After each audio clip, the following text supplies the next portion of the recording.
The frayed nerves were still devoted to specific arm gestures like flexing the elbow and moving the wrist. As the nerve fibers eventually grew into the chest muscles, users could contract specific areas of the pectoral muscle when they thought about those particular movements. With the nerve spread across the chest, TMR not only gave prosthetics a broader range of control signals and a greater repertoire of robotic commands, but also endowed users with a more naturalistic interface, enabling them to link nerves that once controlled, say, grasping the hand, to similar action in the prosthetic limb. Incorporating Kukin's work, Commons team produced a working prototype within 2-year timeframe, completing the so-called DICA arm in 2007. The work persuaded DARPA to continue funding the project, and DICA engineers have since fine-tuned the arm, running clinical trials and producing new generations of the arm before submitting it for FDA approval. The final step before offering it commercially. The FDA approved the DICA arm in 2014, clearing the way to make it to the most sophisticated artificial upper limb on the market. Nevertheless, the DICA arm prototype, made on the fly from existing technologies, had only 10 degrees of freedom, compared with 27 degrees of freedom in the human arm and hand. The hand prototype had 6 pre-programmed grips, and the arm was not a direct neural interface. It could be controlled by either myoelectric sensors or by foot pedals. "It's not the neural-controlled arm, I accept that," said Ling. "Still, think about something that went from conception to FDA submission in 5 years. Name me another medical product at this scale that has done that, and they made it de novo, too. It's not like we got shortcuts, and we did it in 5 years. And I'll tell you why we did that. It's because our eye was constantly on the mark." But the DICA arm was only the beginning. The project's complementary second prong, Revolutionizing Prosthetics 2009, aimed to completely reimagine upper limb prosthesis, creating an anthropomorphic arm that had weight, size, and functionality of its biological counterpart. The prosthetic would need the strength of a natural human arm. It required a similar range of motion. Users should be able to gain fluid control over the limb, moving it spontaneously as opposed to performing a set of pre-programmed gestures.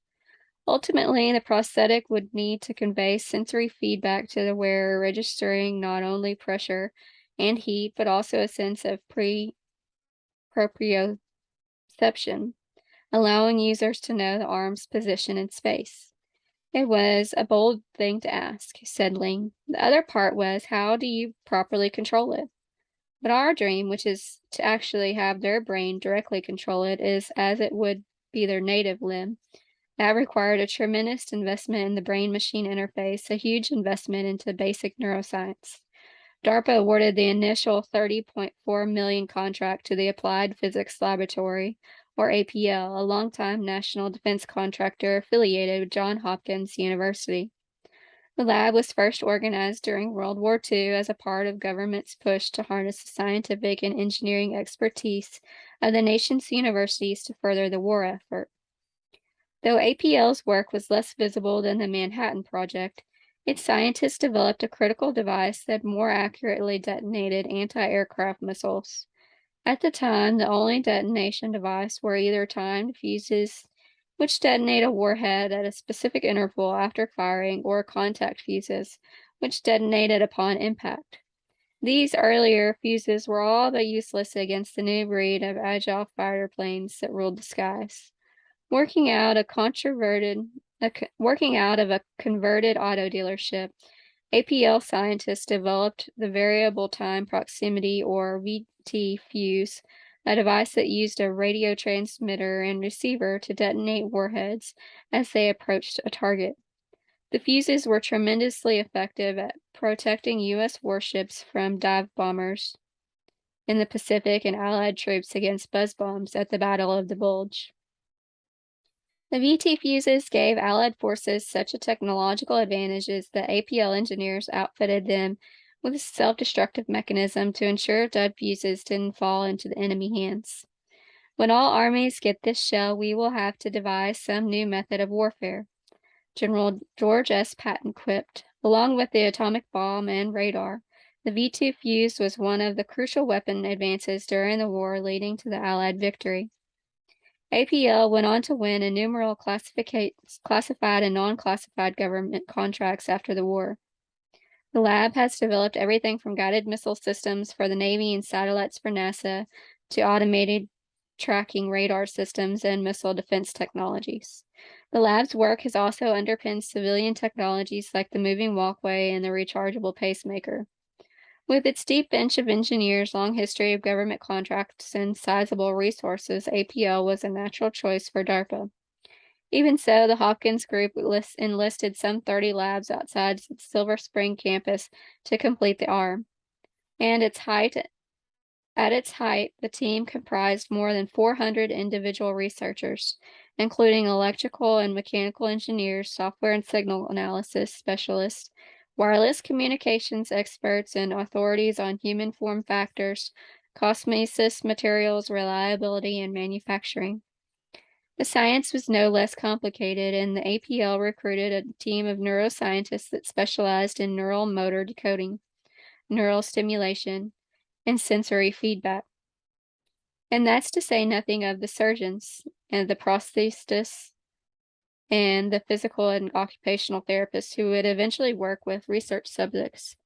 The brilliance of what APL did was to see that to solve this problem, it wasn't in a better algorithm to interpret what the neural patterns mean, and it wasn't in a better electrode to put in the brain or a better prosthetic limb. It was all of those things, said Mike McLaughlin, an electrical engineer at APL who took over as a project administrator in 2009. You have to bring all of those disciplines together, but you really have to orchestrate it in a way that it's coming together at this single point and not just everybody going off and doing their research. The arm had to be unlike any that had come before it. Not only would it need to have to look the weight and size of a human arm, but it would also need to move naturally. It had to curl 20 kilograms at the elbow, squeeze 32 kilograms in its grip, and support a protective sheath that didn't cause its motors to overheat. It would also require an intuitive control mechanism, one that didn't require users to learn a glossary of pre-programmed commands. The limb, in a word, would have to be integrated into the wearer's nervous system. But just as they needed to wed the prosthetic to the body's motor neurons, they also needed to craft a limb that could deliver sensory feedback. What's more, the arm has also had to be reliable and comfortable, a tall order for what amounts to dead weight dangling from the amputation site. The design challenges didn't stop there. The arm would require a rechargeable onboard power supply. The prosthetic would also have to be modular, meaning not only that it could be modified to accommodate an amputee who had lost an arm at the shoulder, elbow, or wrist, but that each module would house its own digital smarts. That was a challenge in the upper arm and forearm, but it was the hand, with its 19 degrees of freedom, that seemed next to impossible. The more elegant engineering solution would be to construct the prosthetic hand along similar principles as its biological counterpart with its power in the forearm. But such a limb wouldn't serve as amputee who'd lost his hand at the wrist. To be truly modular, the APL hand would need to house all of its microprocessors and motors in the palm and fingers. This meant not only that the engineers would have to drastically miniaturize their technologies, but also that the hand might be disproportionately heavy in relation to the rest of the arm. It was a struggle between the hand's size, its weight, and its power. Getting any two of those is easy, said McLaughlin. It's when you throw in the third that the things really get tough. Motors have to be shrunk, electronics miniaturized, and circuit boards compressed. APL's engineers were cramming very complicated de novo technologies into some very small spaces, putting the state-of-the-art microprocessor circuitry and mechanics. That was a real challenge, said McLaughlin. People aren't used to fabricating on that scale. Working small created other challenges as well. Engineers were forced to focus on maintaining the arm's power while keeping its weight down, but the arm's network of tiny motors could easily overheat. The arm lacked the mass to dissipate heat effectively, and engineers had to keep a close eye on the arm's power usage to ensure it didn't malfunction. Some labs, like the old Oak Ridge National Laboratory in Tennessee, inevitably fell away. The Tennessee lab had been working on microfluidics technology to move the arm. The miniaturized hydraulic system would vastly reduce the arm's weight and power consumption, but the technology wasn't ready. They did some really nice work, said McLaughlin, but with the time frame we were on, it just wasn't something that was mature enough to be able to integrate. This was great sifting operation consumed the APL for almost 2 years. As scientists weighed competing technologies. Meanwhile, they were also looking at different control methods. Could they master the arm with a simple EEG electrode cap? Could they tap into the peripheral nervous system using residual nerves at the stump? Or should they go directly to the source, giving the brain direct control over the limb? Like Common, the APL project wrapped up his first phase by recruiting Kukin's group out of Chicago, linking an early prototype to a research subject reinnervate pectoral muscle. The APL team persuaded DARPA to continue the funding the project, which enabled them to build another prototype. DARPA had been very good at developing technologies for future applications, but it's not in the business of transitioning those technologies to the marketplace. It relies on industry for that. The hope was that once APL team had produced a neurally controlled anthropomorphic arm, the private sector would step forward to take the arm through FDA approval and commercialization. But again, they ran into market size. There are not a lot of amputees in the world, said McLaughlin. Nobody is going to come in and put tens of millions of dollars into research and development of the arm when there is a very small market. Private investors balked, but DARPA decided to fund an unplanned third phase of the program, one that would work out some of the kinks and finally demonstrate direct brain control in humans. At the time, only a handful of neuroscientists had shown themselves capable of leashing the mind to a prosthetic limb, and those who had were working almost exclusively in rats and non-human primates. It was an entirely new challenge, and the list of scientists with the neurochops to pull it off was short. We looked at all the proposals, said Ling. Andrew Schwartz understood what we were trying to do. His proposal was singular in its determination to meet this goal. That is, getting a human to run his arm in a multifunction way, dexterous movement, as Andy likes to say. He is singular-minded, that guy. Chapter 3, Monkey Man. Though he died in 2007, Matthew Nagel looms over the field of neuroprosthetics, embodying both its limitations and its promise. Once a standout high school athlete, Nagel was paralyzed from the shoulders down while trying to help his friends in a fight. It was July 3, 2001, and Nagel had gone to Wessagusett Beach, an inlet of South Boston, to watch the fireworks. Burly at 6 feet 2 inches, Nagel still held the record for unassisted tackles at Weymouth High School. He was also a scrapper, and when his friends found themselves embroiled in a fight, Nagel plunged into the scrum, working his way through the churning bodies towards his friends. As Nagel fought to help his buddies, he encountered Nicholas Surignano, a 20-year-old who wielded an 8-inch hunting knife. What happened next remains unclear. Nagel said he had no memory of the attack, but in the roiling melee, Surignano sank his blade into Nagel's neck, severing the spinal cord and rendering him paralyzed. He would never walk again. Nagel was unbowed, however, and in June 2004, he took the audacious step of becoming the first human research subject for the brain-gate neural interface system, a BCI being developed by Cyberkinetics, a neurotechnology company founded by the Brown University neuroscientist John Donohue. Nagel was not the first human to be implanted with electrodes. That distinction goes to John Ray, a Vietnam veteran who was left completely paralyzed after a brainstem stroke. Led by Philip Kennedy, researchers at Emory University had implanted Ray with a pair of glass-encased electrodes, known as neurotrophic electrodes. Using only a few neurons, Ray gained rudimentary control over a computer cursor and was able to type brief messages. But Nagel was different. Whereas Ray had just 2 electrodes, Nagel received a Utah array, a pill-sized implant whose 96 microelectrode bristles from its base like a bed of nails. Donahue wasn't the only neuroscientist recording from scores of neurons at this time. Andrew Schwartz, Donahue, and a third neuroprosthesis, Miguel Nicolelis, had been in the fierce competition for years, recording multiple electrodes in monkeys.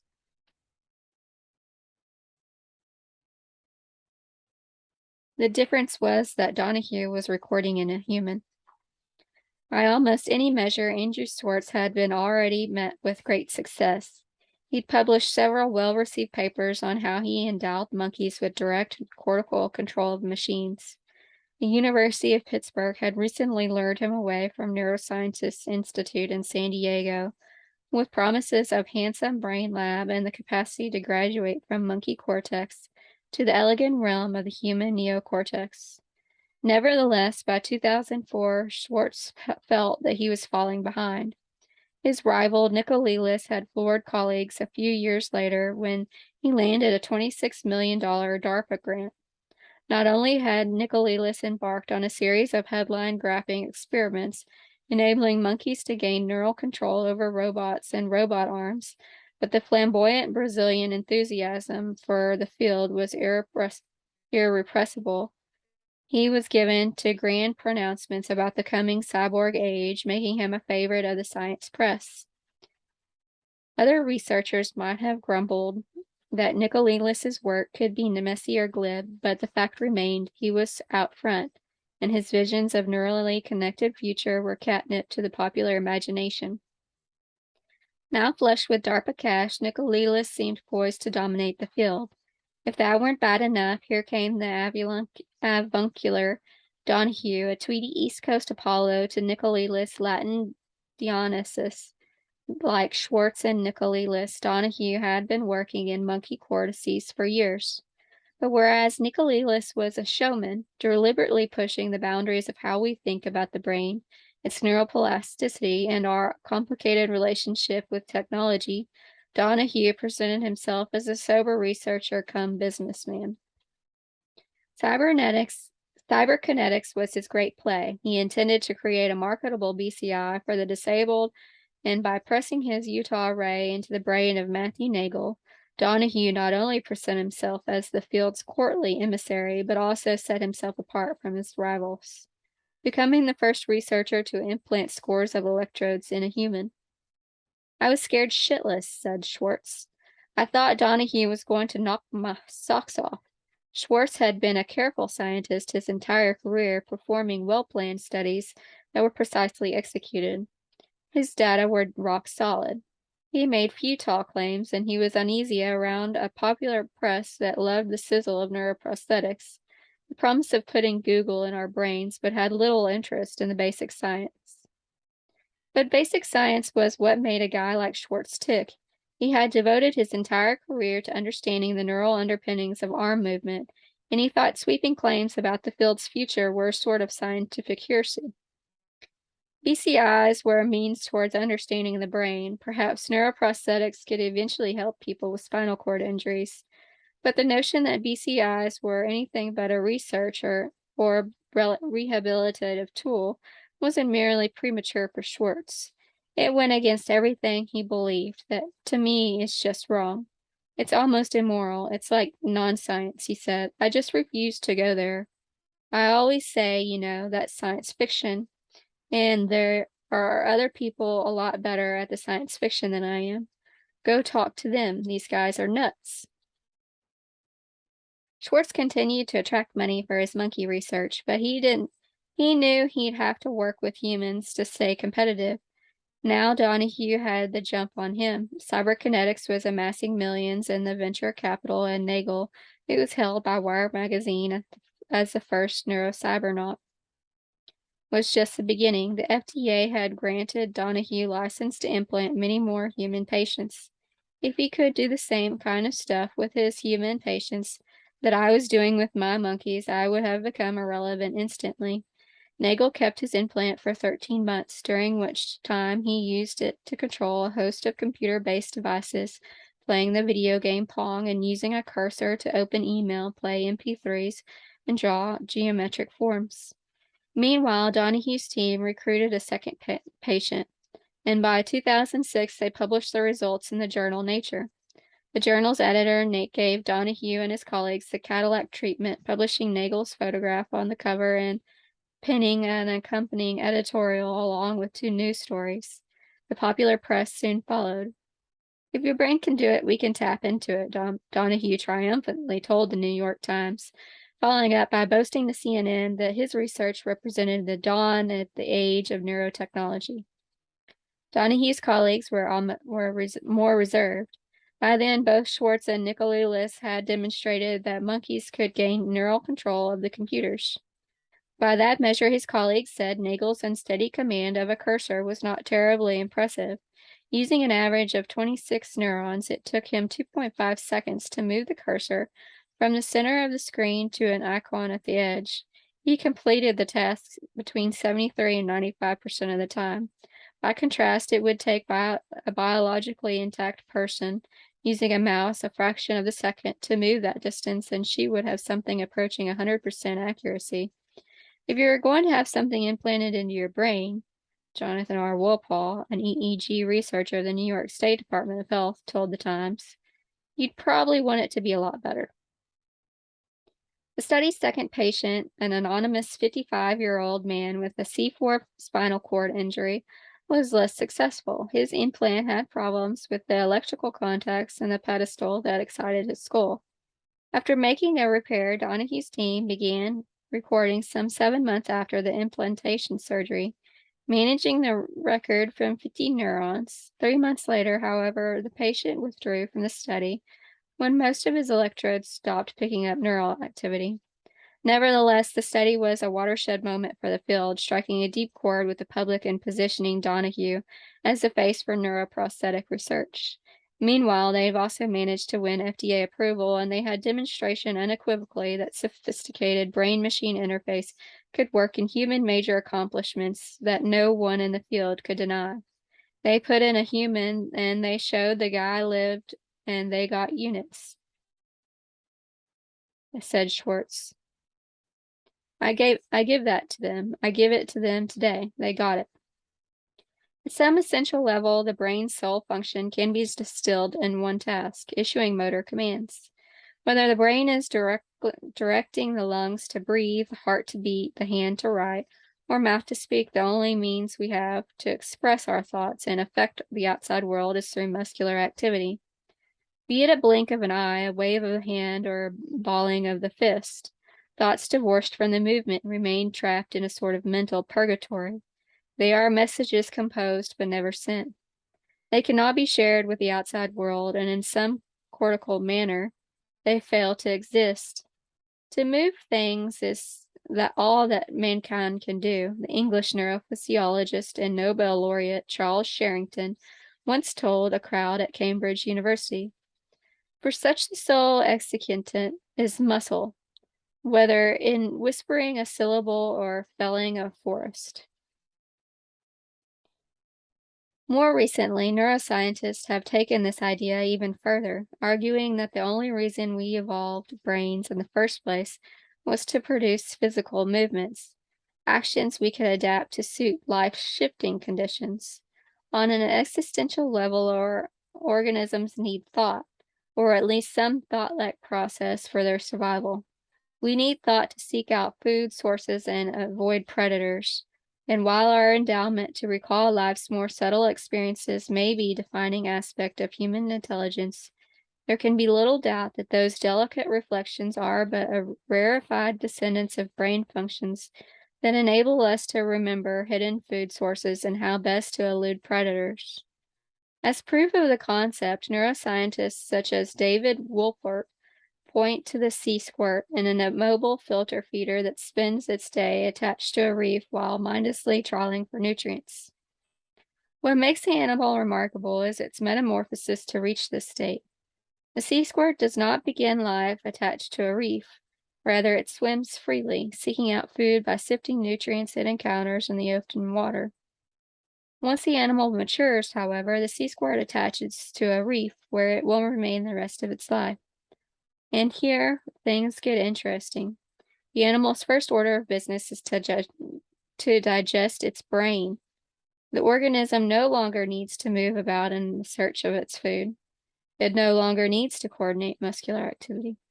And without the need to move, the animal no longer needs its calorie-hungry brain. In other words, the brain, its thoughts, memories, and intentions, our conscious experience of the world, is intimately tied to physical actions and muscular activity. Or at least that's the theory. And recently, researchers at Carnegie Mellon University in Pittsburgh have embarked on a series of experiments that seem to bear it out. One of the great recent advances for peering into the brain is called functional magnetic resonance imaging, or fMRI. Developed in the early 1900s, fMRI charts brain activity by measuring cerebral blood flow, relying on the assumption that increased blood flow indicates heightened neural activity, a technology which allows researchers to observe continuous brain activity in successive snapshots enables researchers to observe how the brain responds to everything from thoughts of love and metaphors to classical music and meditation. Words are no different, and scientists have used fMRI to detect how specific areas of the brain light up when a person thinks of a particular word. In one study, the researchers Tom Mitchell and Marcel just asked subjects to concentrate on some 60 nouns while undergoing fMRI scans. The researchers then analyzed the nouns to gauge how often they occurred in conjunction with the 25 verbs associated with sensory or motor function. Verbs like see, eat, push, or drive. By comparing their statistical analysis with individual fMRI data, Mitchell and Just found they could predict that specific patterns of neural activity would emerge when people thought of particular objects. In essence, the researchers could determine with a mean accuracy of 77% when people were thinking of things like airplanes, buses, or apples. This sort of mind reading is intriguing in and of itself, but perhaps more important was the method Mitchell and Just used to forecast which objects people were thinking of. They used verbs. Scientists found they could divine, say, that a person was thinking of an apple by looking at the sensory and motor areas of the brain associated with how a person might hold, bite, and taste an apple. The implications is tremendous. We don't merely perceive physical objects with our senses. We actually represent those objects as things to be physically acted upon, held, touched, or eaten. We are fundamentally perceivers and not actors, said Just, commenting on the researchers.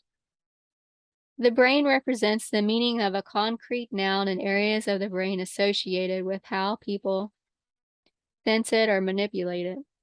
The meaning of an apple, for instance, is represented in brain areas responsible for tasting, for smelling, for chewing.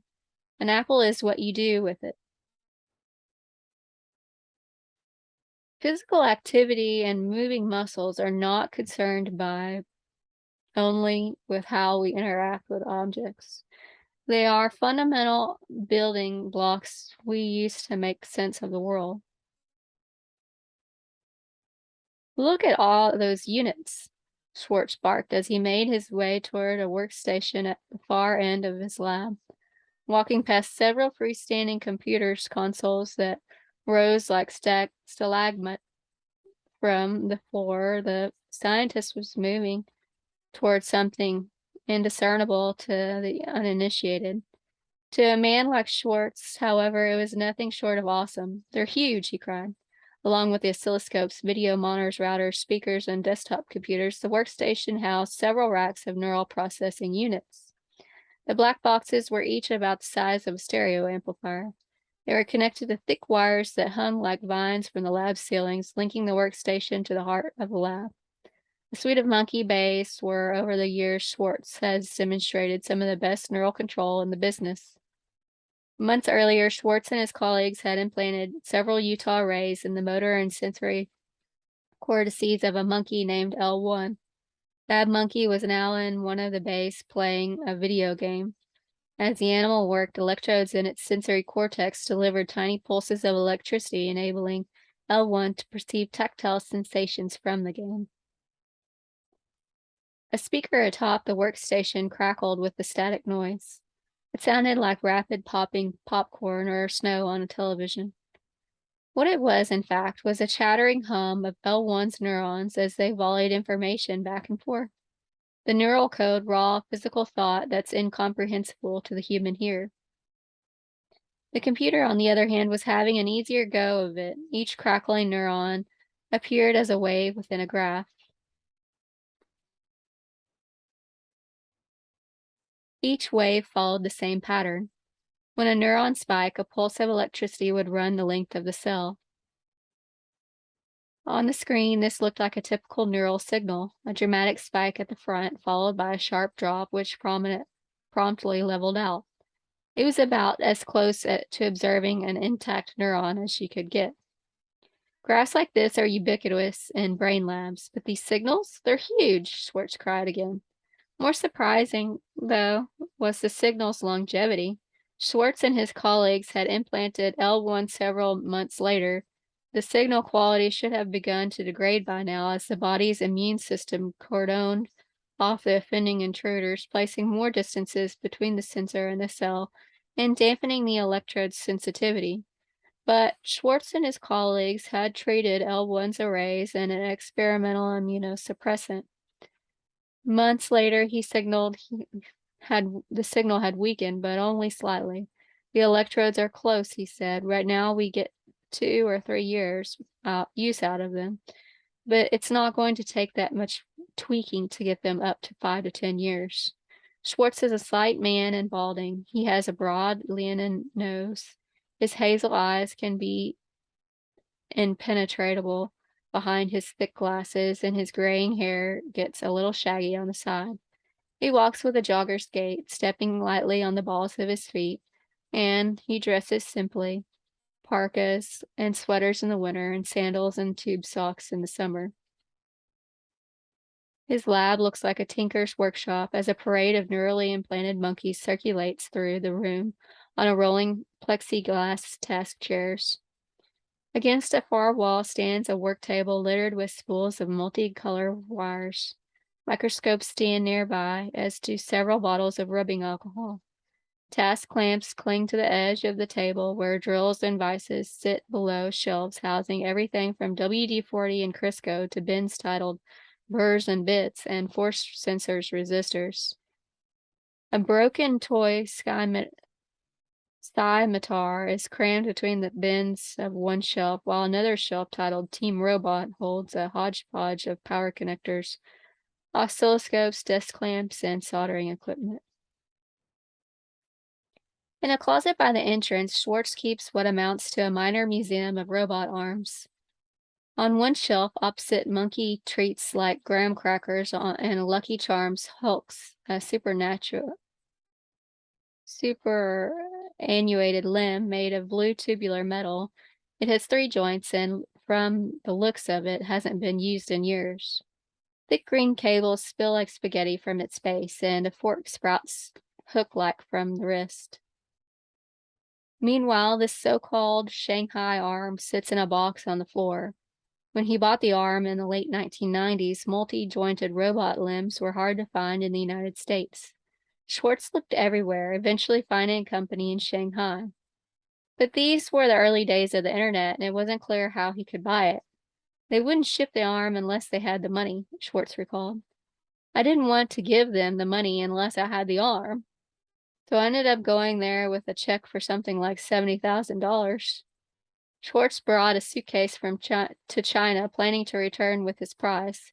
But the deal fell through. He needed an export license, so Schwartz flew home empty-handed. At least I had seen the arm. I knew it existed, he said. As it turned out, the Shanghai arm was probably more trouble than it was worth. The gears were all made by hand. Whenever one broke, which was often, Schwartz had to call China for a new one. After a while, the Chinese manufacturers didn't want to make the gears anymore. So Schwartz began collecting old Shanghai arm for parts. Still, the pieces weren't interchangeable. Each piece was changed for each model, he said. It was really a pain in the butt. Like most neuroprosthesis, Schwartz had an origin story for the moment he realized the brain might someday control machines. He was working as a postdoc at Apostolos Georgopoulos' lab at Johns Hopkins School of Medicine. It was the early 1980s, and Schwartz had graduated with a PhD from the University of Minnesota, where he had specialized in the brain's role in motor output, giving his dissertation the somewhat forbidding title, Activity in the Deep Cerebellar Nuclei During Normal and Perturbed Locomotion. Schwartz had been captivated by the riddle of movement since childhood when he learned the spinal cord couldn't repair itself. The liver can regenerate, the skin heals with scar tissue, and individual cells can repair themselves. But the spinal cord? Once it's severed, it never heals. I've been interested in that question ever since, he said. Why the hell can't the spinal cord fix itself? When he was an undergraduate at the University of Minnesota, Schwartz's fascination with paralysis led him into a brain lab in the basement of the school's laboratory. He had one question for the researcher who answered the door. Do you know anything about paralysis?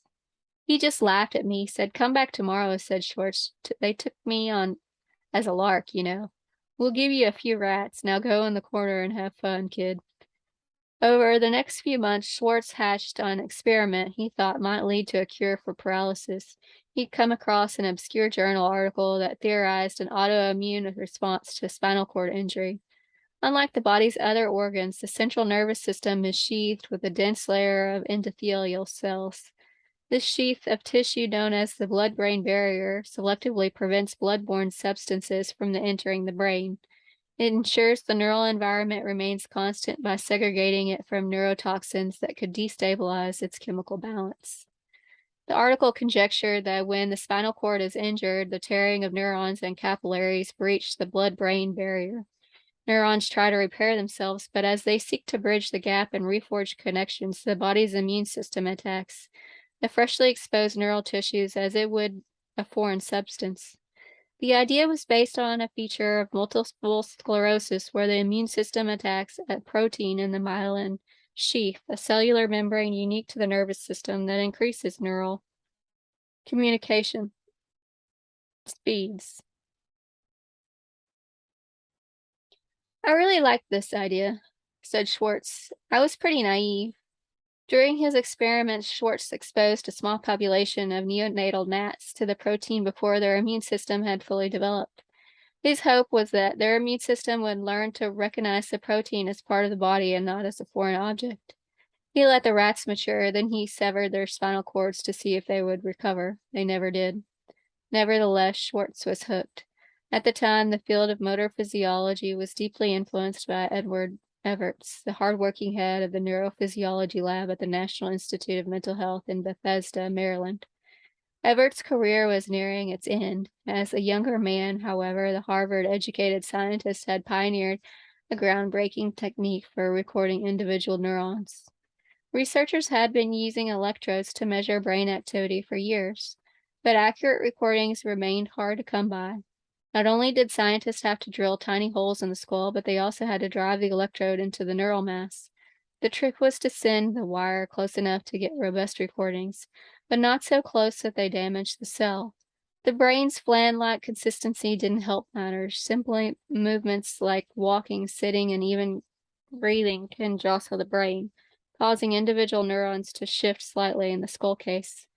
This natural movement may be minute,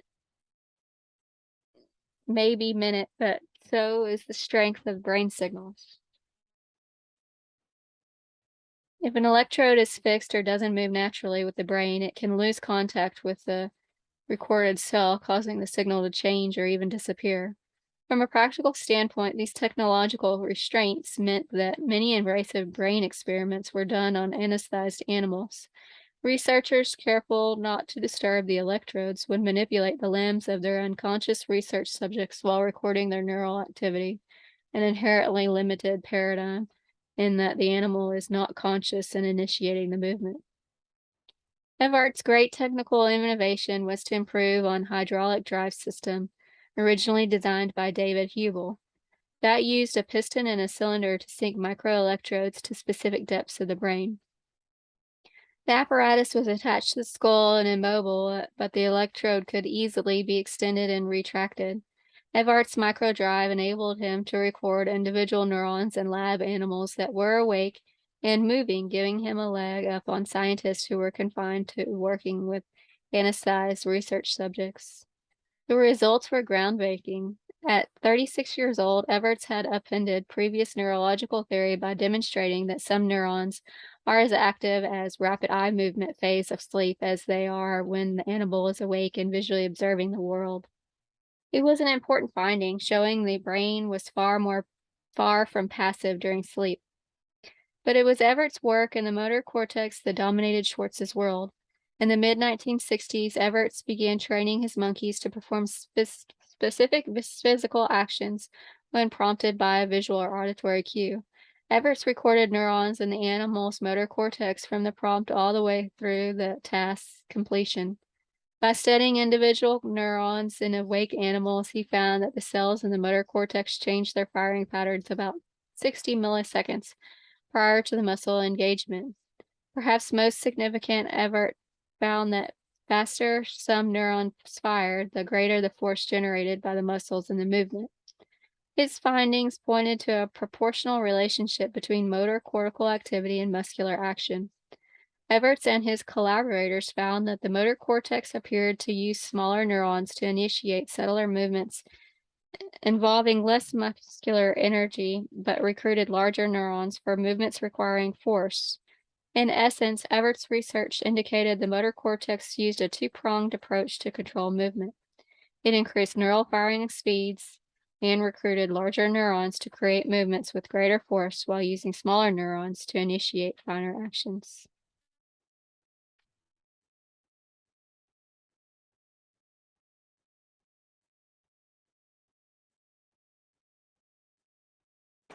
This clicked. It was simple to understand because everybody thinks the motor cortex is hooked directly to the muscles, said Schwartz.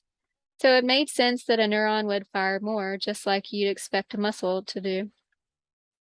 But this paradigm, like so many in neuroscience, was an imperfect conclusion based on incomplete data. It didn't take into account some of the most abstract features of movement, namely, Schwartz believed, it didn't account for context. For instance, if you bend your arm with your palm up, you have to engage your biceps to flex at the elbow. By contrast, you extend your arm out to the side with the pinky edge of your hand facing up. You have to engage an entirely different muscle group to bend at the elbow. The outcome may be the same, but the muscles contracted are entirely different. The question for Schwartz then was if the motor cortex was directly linked to muscles, how could it use the same neurons to coordinate action in different muscles? There is a relationship between motor cortex and muscles, but as you start doing something that's a couple steps removed from muscle contraction, it gets really complicated, said Schwartz, who, as a postdoc with the George Pouloulos lab, would begin to dismantle the accepted model.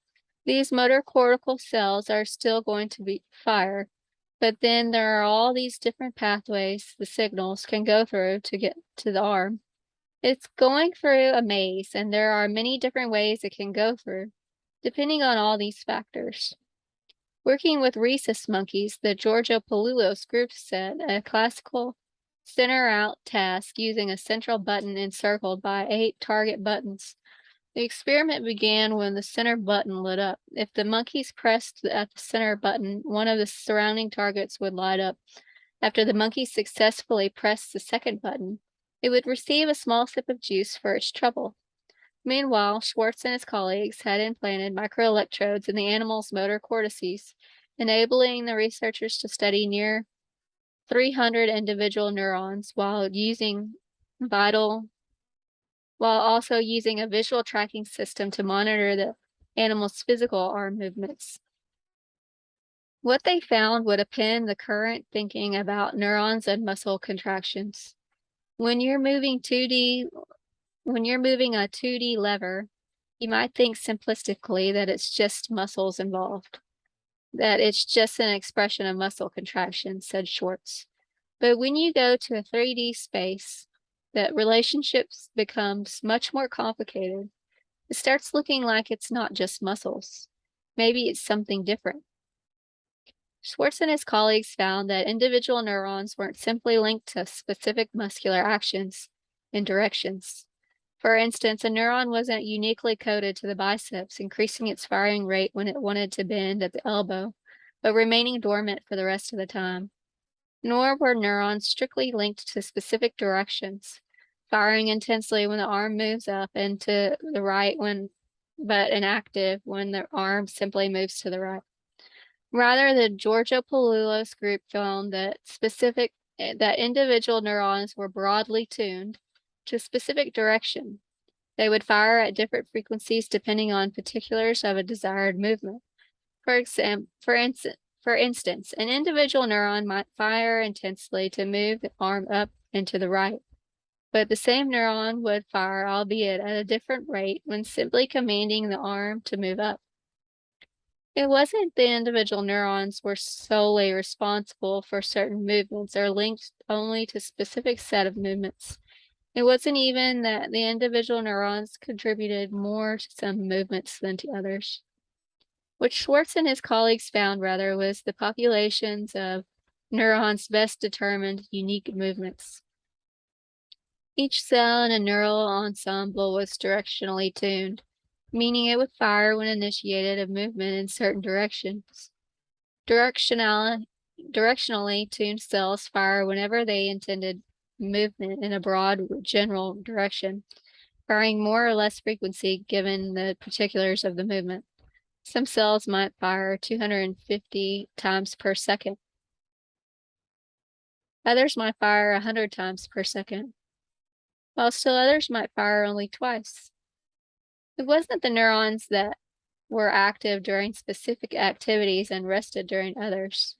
Rather, neurons across the population were constantly modulating their firing patterns, speeding up for some gestures, slowing down for others.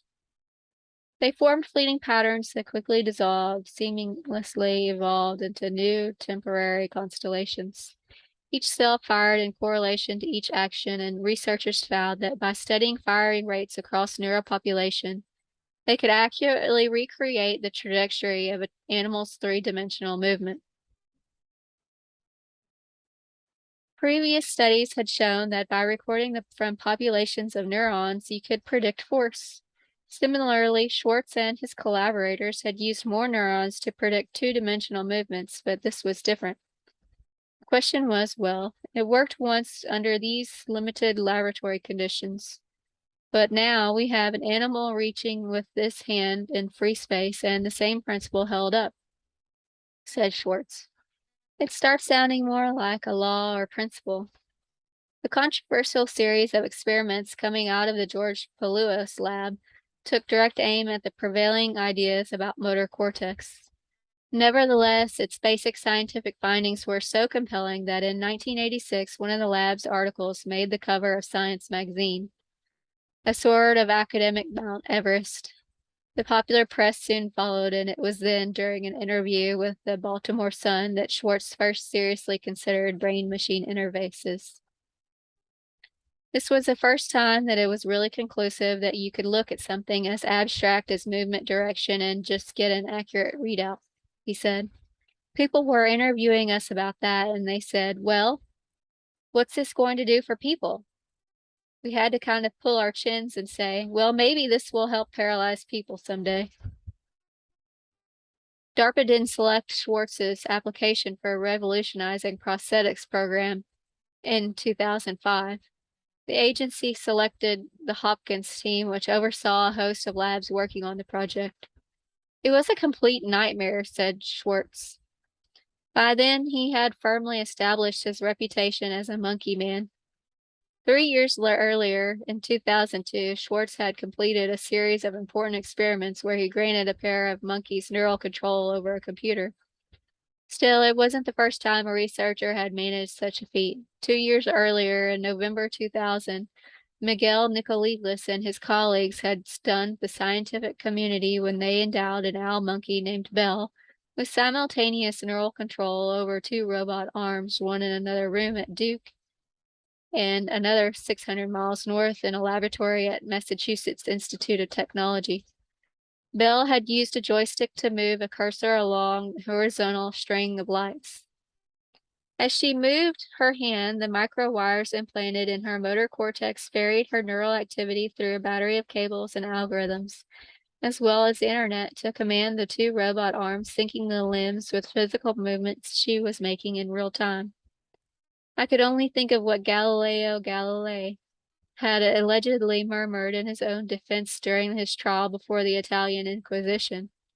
Nicolelis later wrote of the moment the MIT arm went live. Eppur si muove, and yet it moves. The experiment was pure Nicolelis, both splashy and controversial. The Brazilian had managed to show he could decode neural activity in real time. He had shown that using the internet, the brain could project its intentions not merely onto machines in the next room, but to machines that were hundreds of miles away. With BCIs, the brain was networked, the body an arbitrary boundary.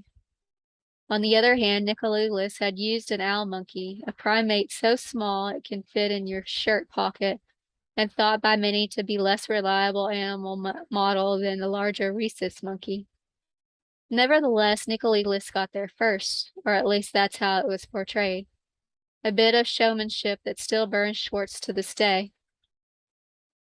We had a paper in 2000, he said. That was the first monkey paper, indeed, writing an Institute of Electrical and Electronics Engineers journal in June 2000, 5 months before the Nicolelis paper. Schwartz and his colleagues described how they used penetrating electrodes to read motor neurons in real time via a computer. Schwartz and his colleagues did not link the animal's brain to a robotic arm, but they indicated it was feasible. Next step, writing. But they indicated that it was a feasible next step in writing. This architecture will eventually be used to drive the robotic arm. 15 years later, the string that Nicolelis drove an arm first remains palpable.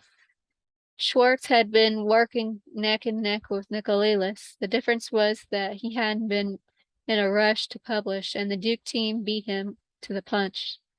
That really pissed me off. It was a shitty control even in 2000, Schwartz said. We had a 3D robot control about 3 years before Nicolelis came out with this paper.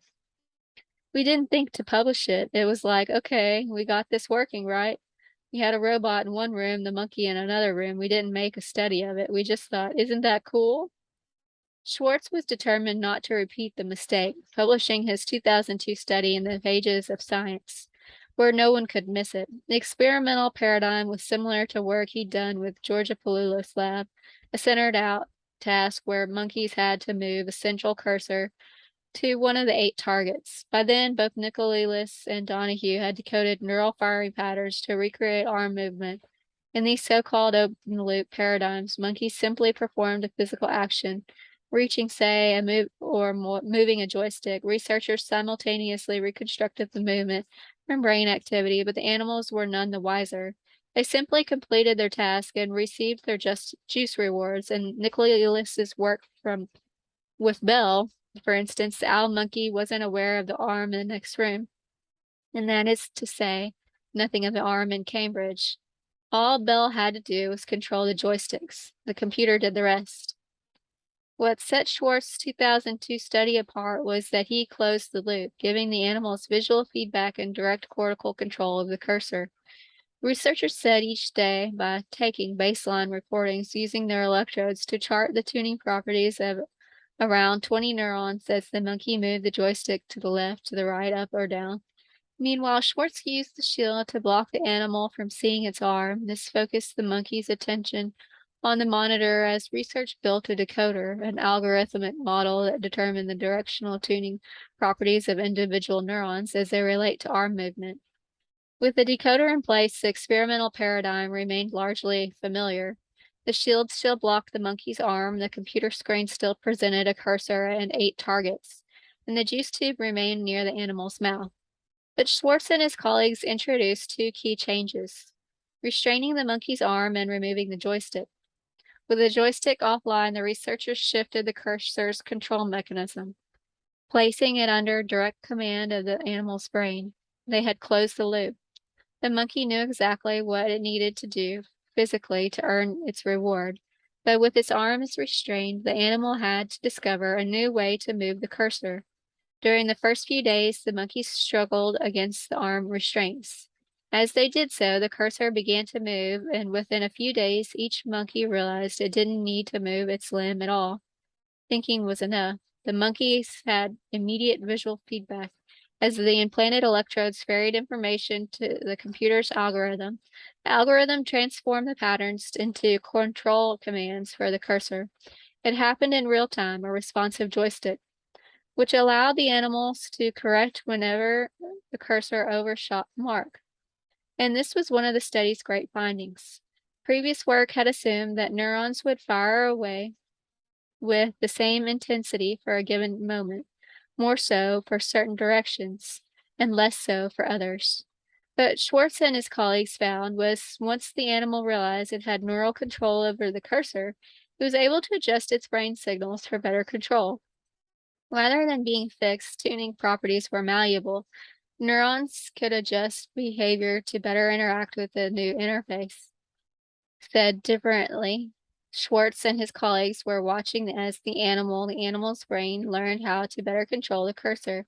They were watching individual cells transform their behavior. They were observing learning at cellular level. When learning takes place, what does this mean? That means that the relationship between a neuron and whatever thing you're trying to learn, that relationship has changed. That is learning, said Schwartz, describing how individual cells change their behavior to better control the cursor. We can actually say that the amount of learning is proportional to how much that tuning function changes. The monkeys become more adept with the cursor as the study progressed. Perhaps that's not too surprising. After all, coordination, be it throwing a ball or controlling a computer, takes practice, but this matter-of-fact reading doesn't take into account what Schwartz observed at the cellular level, where neurons progressively shifted their preferred firing direction to better interact with electrodes. The neurons were not merely learning a new skill, they were transforming their biological patterns to adapt a non-biological interface. Importantly, the transformation wasn't permanent. As the study progressed, neurons began to show individual behaviors for distinct tasks and modalities. The cells fired differently when a monkey used its brain to move the cursor, and they did when the animal moved its arm in the same direction. What this meant, conceivably, was that while the algorithm had initially enabled the animal to mimic hand movements to control the cursor, the brain eventually embraced the cursor itself as an entirely new appendage, an appendage that was unlike its biological counterparts, required brain function all its own. The brain was not translating arm movements to control the cursor. Rather, it had reorganized the cursor itself. Perhaps most intriguingly, it didn't take a few weeks for the brain to adapt. It took minutes. The suite of experiments cemented Schwartz's reputation as one of the field's top monkey men. Nevertheless, it came time to submit a proposal for revolutionizing prosthetics program. Schwartz wasn't brought on board. The agency awarded him a separate grant instead. It wanted him to keep working in monkeys.